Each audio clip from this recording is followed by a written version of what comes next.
It may also end up as being the least watched Star Wars show ever. I've read things that suggest that the Skeleton Crew on Disney Plus is not even in the top 20. That is terrifying. Andor was the least watched, and then Acolyte, the next thing, was the least watched. And now Skeleton Crew, the next show, that was the least watched.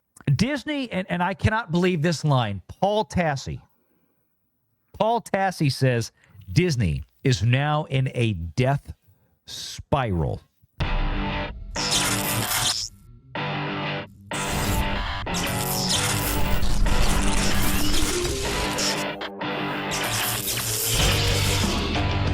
Renegade Online.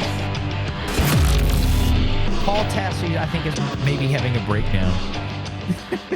Paul Tassi has to explain to his audience why Star Wars is doing what he said it never would, and how he still can be right, even though he's been wrong. That is the Paul Tassi twister gymnastics game that must be played now for him to still be seen as an authority from his very few readers. A baker's dozen still carrying what Paul Tassi has to say. Yeah, you know, here's the thing. Paul Tassi and Eric Kane are two very different writers at Forbes. Paul Tassi will shill for the trash that comes out of Disney and other trash that comes out of places like Amazon, I think, with Rings of Power.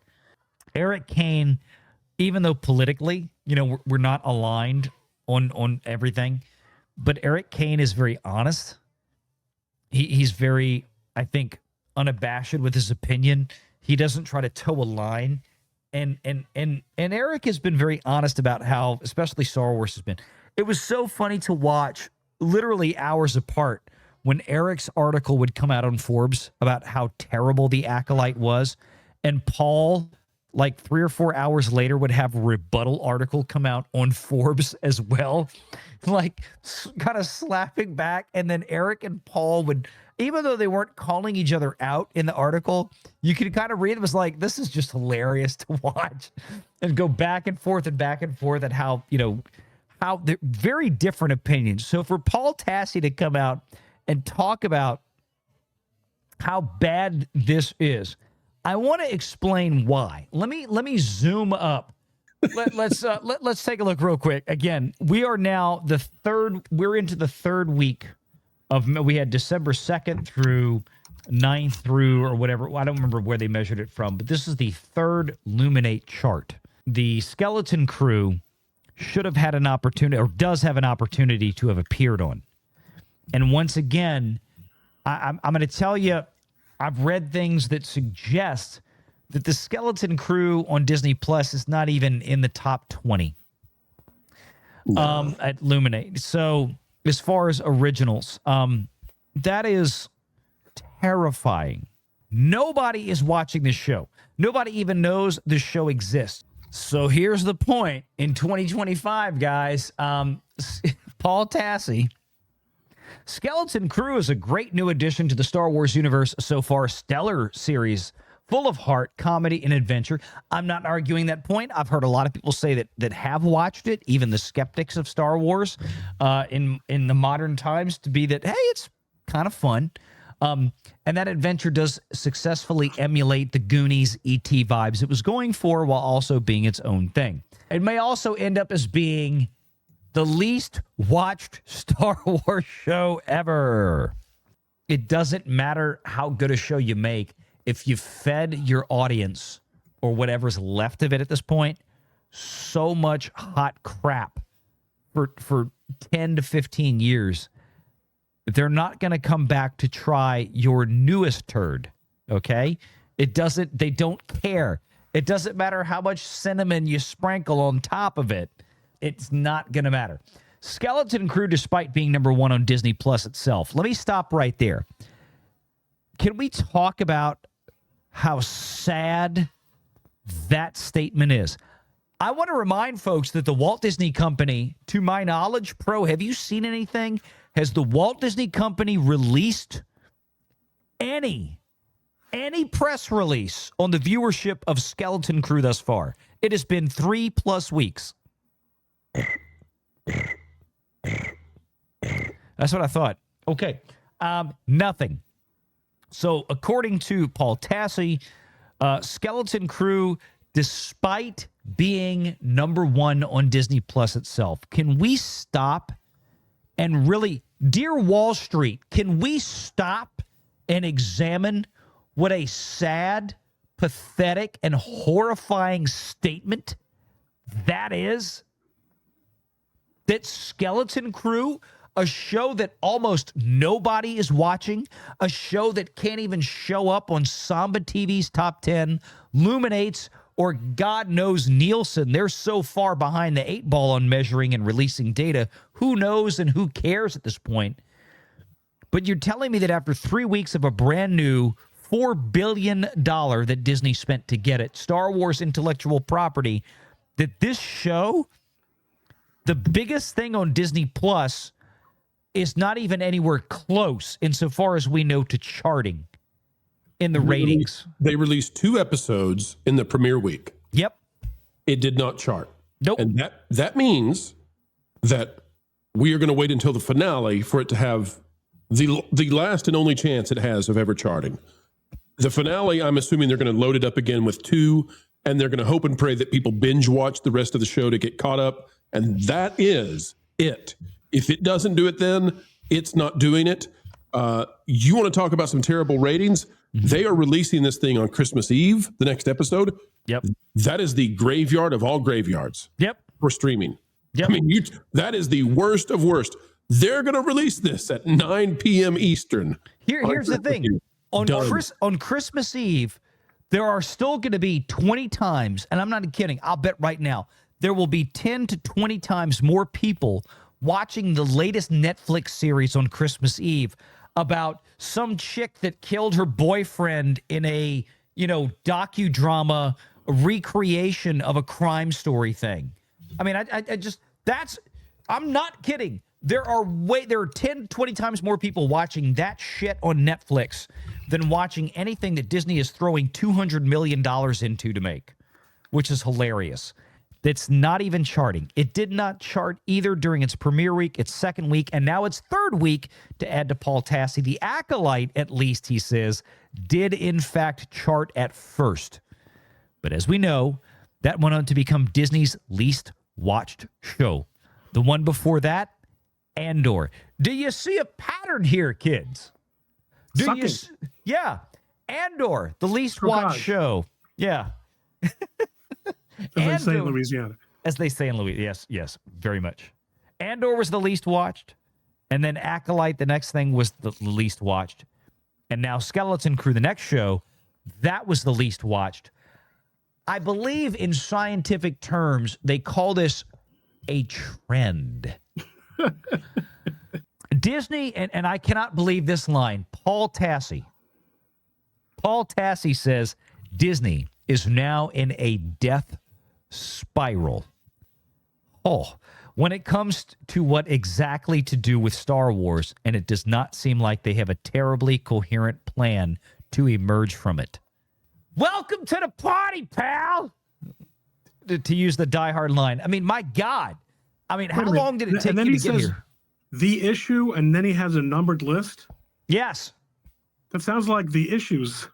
So here we go. According to Paul Tassi, Disney is now in a death spiral when it comes to exactly what to do with Star Wars, and it doesn't seem like they have a terribly coherent plan to emerge from it. Here's the issue. Thankfully, he never saw it coming. Yeah, I don't know. Paul, spend less time writing stuff for Forbes and more time listening to, my channel. He told you it would never happen, but he's got the perfect prescription to fix it now. Yeah, listen to guys like Eric Kane out there. It might help you. Paul says that Disney Star Wars has mined the Skywalker era to death. Has it, though?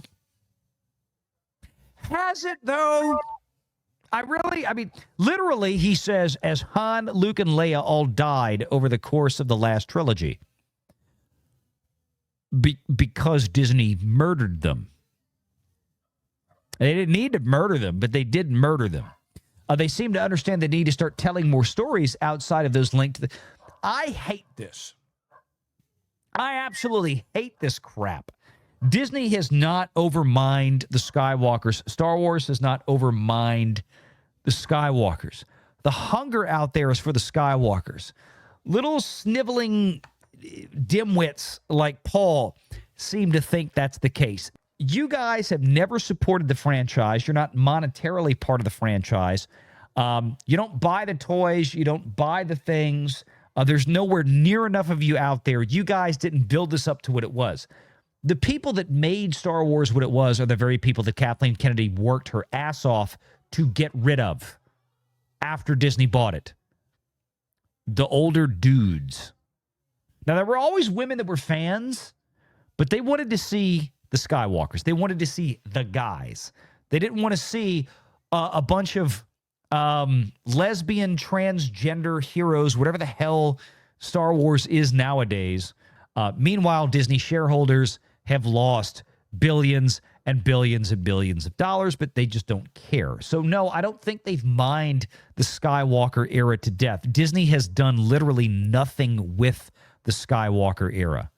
It's the Palpatine trilogy. That's what the sequel trilogy is. It's all about exactly a young Palpatine killing off her grandfather and taking the name, watching the destruction of his enemies, and then taking their name as a way to urinate on their legacy. No one watches these shows. Again, it is no coincidence that Andor, The Acolyte, and Skeleton Crew appear to be the least watched series they've made. While Andor and Skeleton Crew take place right before or after the current era, they don't feature well-known characters, and that's enough to get people to ditch them. Let me stop right there. This goes to actually prove his first point is stupid bullshit. Disney has mined the Skywalker era to death. And then he goes into point 2. Nobody's watching the other characters not named Skywalker that they're making. Which is it, Paul? No, the point is that the Skywalkers, especially Luke, has not been given the proper platform that they needed. The biggest thing that they've ever had on Disney Plus is when Luke Skywalker showed up at the end of Mando Season 2. The biggest thing by a country mile, by 10 country miles. And they haven't figured this out from a business standpoint. That's what I think is absolutely fascinating to me, is that they are still this retarded and they don't even know how to properly market and build these shows. This doesn't take a lot of brains, but the problem is they have too many women working at Lucasfilm that are too busy trying to feminize all of it and basically wreck the franchise because, hey, patriarchy and stuff. And this is it. This is a $4 billion social experiment for them. And we're watching Disney lose billions of dollars over these bad decisions. I mean, what do you think? We have literally sat here and said for, let's see, since Last Jedi, so 7 years, for 7 years we have said, this is dumb, don't do it. Mm-hmm. This is dumb, don't do that. This is dumb, don't do it. You know, it's like watching a child put their finger into the electric outlet and you tell them over and over, that's going to hurt. Okay, that hurt, didn't it? That's going to hurt again. Yep, still hurting. Yeah. You know, at some point it just becomes like, I feel sympathy for them to some degree because they're just so stupid. I mean, they're just like, once you burn down the cultural icons of Star Wars, we move to this new stage where you just look at them and you pity how dumb they are. And then you have to pity the gatekeepers and the access and mainstream media, who their job was to make sure that our voices, the vast majority, would never be heard. Because now with the new media, right, with the rise of X and the fact that YouTube is now a pretty darn safe place for us to express our opinions, which might not have been true years and years ago, these people have no clothes, and it's clear. Like, they have no ability to give you a competent path forward. All they know how to do is make excuses for their own incompetence. They have stumbled, bumbled, and fumbled with everything they've been given, and their ideologies are completely exposed now. And all we had to do was sit for 7 years and go, that's dumb, that's dumb. That's also dumb. Yep, that's dumb. While they screamed back in your faces, you're a Russian troll, you're a bot, you're a part of a fringe minority of freaks. And they just screamed it and screamed it and screamed it while we calmly folded our arms and said, dumb, that's dumb. It's going to hurt you. You shouldn't do that. You're going to get a tummy ache. Don't do it. And guess what? Tummy ache achieved. Now the whole thing is falling apart like dominoes in a tornado. This is what's going on with Paul Tassi and these other places out there, where they're sitting here and they're looking you in the face going, you know, Star Wars has a problem. Oh, Really? no shit. It's like, we never knew. And this is kind of what we get for here. And he keeps going on. He says it does not matter. Paul Tassi says it does not matter whether the shows are good or not. Well, it kind of does, Paul. You see, if they'd actually had good shows, let's go back to Mando season 2. Why don't we try the good for once and let's see what happens? Yeah, when you had a good show, everything was great. But after Mando season 2, and they basically kicked the entire, whatever Star Wars audience they had left, they built up all the trust. Everybody thought, oh, maybe Disney's going to turn it around. Maybe Disney is not going to break Star Wars anymore. Maybe they're going to, nope. Then Book of Boba Fett came out, and they literally kicked every Star Wars fan that was still left out there right square in the balls. And now they're complaining about where did the fans go. Well, you did when you kick the audience in the nuts one too many times, you can't then bitch and whine about the fact they're not going to show up to watch your shit anymore. I've never seen anything so damaging as the sequel trilogy, the Palpatine trilogy. The thing is that I'm laughing at this, and part of me wants to say, hey, Paul, like I said earlier, welcome to the party, pal. You know, okay, it's Christmas. We're going to do the John McClane stuff. But look, can I get a job at Forbes? Because I've been saying this stuff for years. Do they want to pay me to write their articles on stuff like this for them? Because I will give them much better intel. I will give them much better, like Caroline Reed does.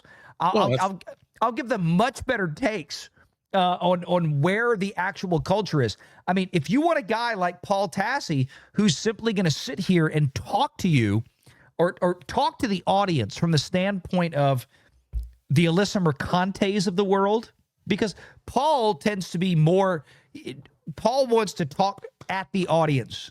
To my impression of Paul Tassi, he wants to talk at the audience, like the Alyssa Mercantes out there, right? I think no this respect. is a burner account for Scott Mendelson, and we just don't know it. This is Scotty playing us all. It could be Scotty out there playing us all, but it's like, this is the problem. But now Paul's like, oh, my friends, they're getting fired. I'm going to do this. I mean, like, this seems like a mea culpa here. Like, nothing that he's saying so far in this article is anything that's earth-shattering. It's only earth-shattering insofar as Paul Tassi is actually admitting it. Do you know what his prescription is to fix this, by the way? He says, far and away, the biggest issue is that all Disney Star Wars content, Star Wars or otherwise, has an astonishing price tag attached to it. No shit. In another universe, the Acolyte maybe could have survived had it not a ridiculous cost of $180 million. Paul. Yeah, I think he's watching the show. I think you're actually speaking directly to him right now. Yeah, Paul. How you doing, Paul? Paul, sweetie, pumpkin. No, it wasn't $180 million. It was a lot more than that. Go look at Caroline. Caroline writes for your same magazine. Go over there and educate yourself. See how many times. Caroline Reed has now cited me 4-5 times, maybe. Learn some stuff, Paul. We'll help you out here. Okay. A show that used a lot of practical effects and sets like Andor may have seemed cheaper. Did it, though? It cost $250 million. Skeleton Crew, which you might have thought was finally getting the budget in line, cost $136 million. I doubt it. Yeah. Again, because we know Skeleton Crew was filmed mostly in California, and I'm going to caution this is because Paul is probably getting data that is way behind the actual latest filing reports. I don't think they go as long out as they do in the UK, but I'm telling you, I'd be shocked if they finish this for $136 million. This is probably going to be 200 plus. They're simply incapable of not spending way more money than is rational on projects like this. And he is right. That is Disney's problem because Disney does not have any competent talent there anymore. What's the solution? Says Paul Tassi. There's really not a great one. Wow. Man, this guy is good. This is the Nostra. What do you call these people? Nostra dumbass. Yeah. Listen, all this article and what's his solution? It's hard. It's really hard to go to tell you what to do, Disney. I'm Paul Tassi. I love this one. What's the solution? There's really not a great one, says Paul. But other than putting all of Star Wars on ice for a while until people get more excited for it again, Paul, stop right there. That was the solution. Exactly what you just said that we've been saying out here for years. Shut Star Wars off. I would even close Galaxy's Edge, for God's sake, at least for 6 months to completely rebrand it. Well, they listen to you on the hotel. Exactly what you need to do. The Mando movie, throw that thing in the trash. Because let me tell you what, if Disney actually releases the Mandalorian and Grogu movie, right. They've already exposed Lion King. There's nothing left. Now do it with Star Wars. It's done. If they actually release the Mandalorian and Grogu movie, there is no recovery for Star Wars for at least 10 years. None. It's over. Here's the thing. The only revenue that Star Wars will have, any serious revenue, let me go here. Hang on. Here we go.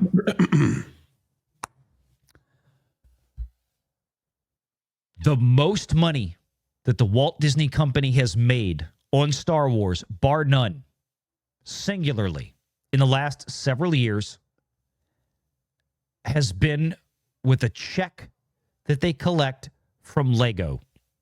That's it. That doesn't sound successful to me. Yeah, no, it's not. I mean, that's the biggest thing. They're not making money on the shows. They're not going to make money on these theatrical projects for which they have had none for the last 5 years. The only thing that is really bringing in genuine revenue for this thing they paid $4 billion for is the check they collect from Lego. And I know Hasbro makes a lot of their stuff too. And Hasbro writes a check to keep that line going. I don't know how much longer Hasbro's going to.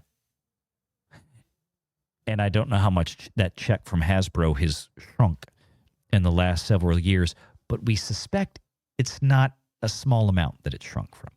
Make sure you're subscribed to Valiant Renegade and join us every Sunday at 6 p.m. Eastern for the live show.